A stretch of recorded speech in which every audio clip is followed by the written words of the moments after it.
À Angoulême, un nouveau personnage fait une entrée fracassante dans le monde des bulles. Son nom, Atargoul.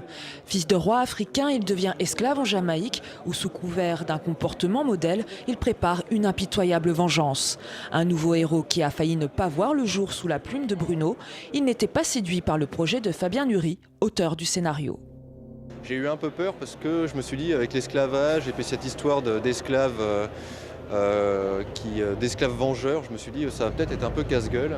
Et en fait c'est après quand j'ai lu son scénario à proprement parler, là j'ai pris conscience qu'on était loin d'un simple pamphlet anti-esclavagiste.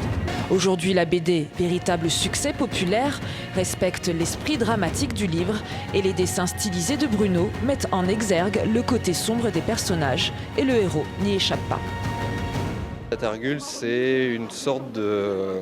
Enfin, moi je l'ai vu comme une sorte de super-héros noir, mais maléfique.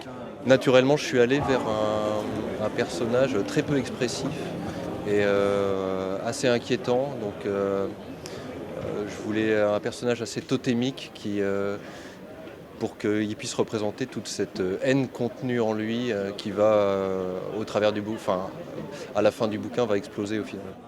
Cette BD, mélange d'aventure et d'histoire avec un grand H, a séduit le jury d'Angoulême qui l'a choisi pour la sélection officielle et concourt désormais pour un des célèbres prix Fauve de ce festival international dédié au 9e art.